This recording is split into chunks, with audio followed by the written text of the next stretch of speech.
How do movies communicate their story to us? A lot of people might answer with their dialogue, which is not wrong. However, as many of you are probably thinking, there are so many factors that are just as vital to telling the story. If dialogue was the only thing that mattered, then directors could accomplish their goals with a mere dramatic reading of the script. But audiences wouldn't be as moved by dramatic readings. Equally important is the nonverbal communication, specifically the music or sounds you hear in the background. These factors communicate at a deeper, subconscious level to the audience what's happening and how they should feel about it. For the next few minutes, we're going to focus on what we hear besides the dialogue, as we show why music and sound are vitally important tools in the communication of a movie story to its audience. When a movie is made, an entire imagined world has to be created and presented to the audience.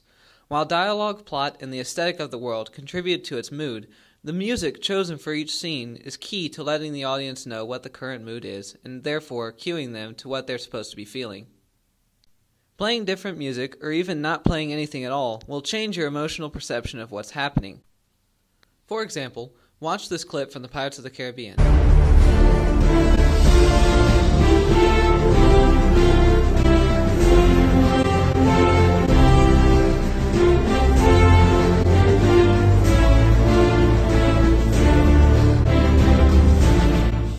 Now watch it again, but with an entirely different soundtrack behind it.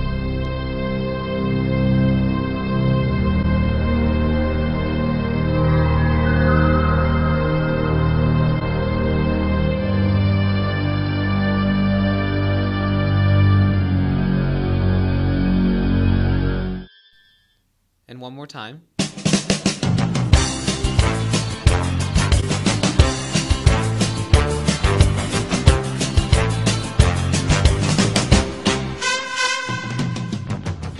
Weird, right?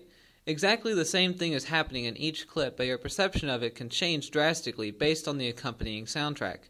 Even though it's only background music, it plays a large role in audience manipulation. It's probably one of the most important tools a director has to stir up emotion in his viewers.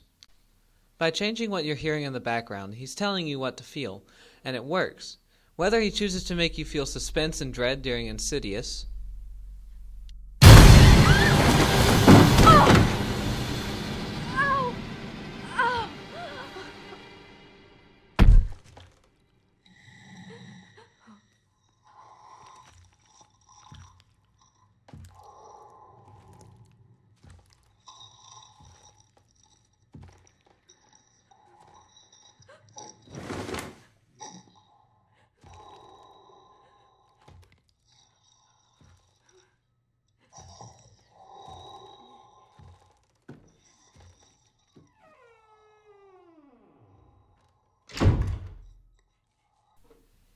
introduce a sense of confidence in a character whose boat is sinking during Pirates of the Caribbean.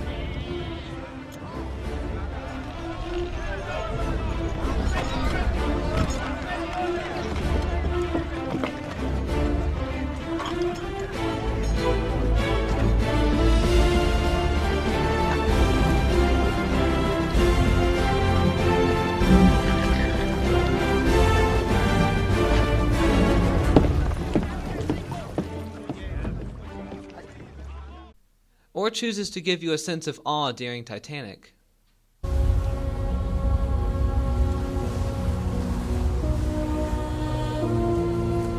Alright, open your eyes.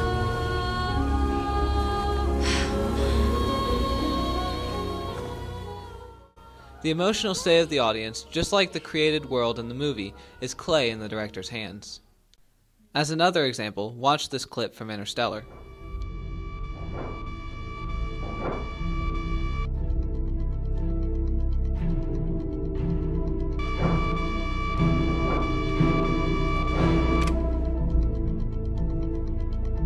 What happens if you blow the airlock? Nothing good.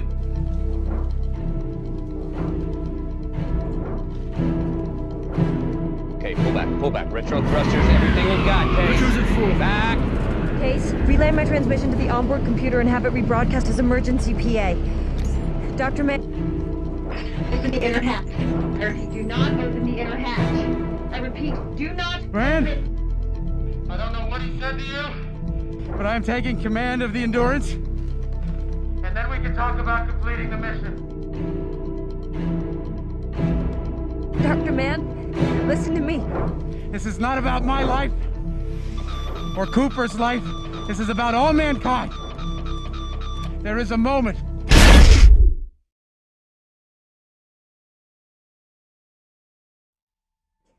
It is not.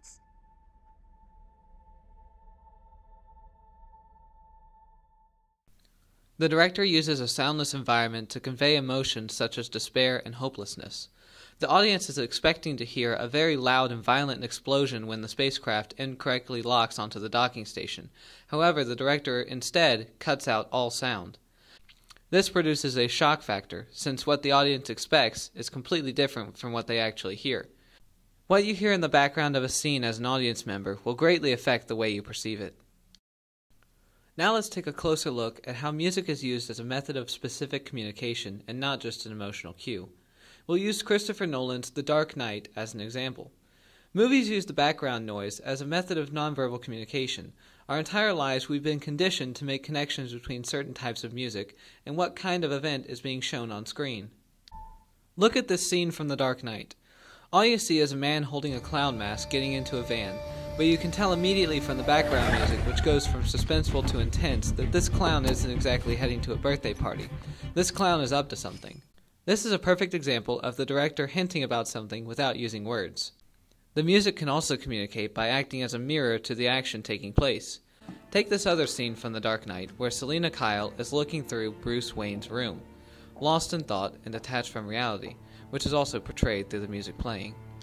Then, as the arrow shoots right by her face, the music stops, quickly snapping both Selina and the audience back to reality. The music and the scene run parallel, telling the same story. In this way, music is a helpful supplement to the director in making his film. Soundtrack and on-screen action go hand in hand in storytelling in movies.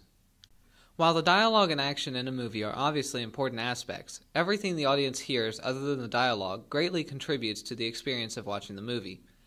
Sound allows the director to clue the audience in on things without using words, acts as a supplemental storytelling tool to act alongside the action, and enhances the emotional experience of the movie. Across all genres, music is used as a universal communicator, and no movie would feel the same if we weren't hearing the carefully chosen soundtrack in the background.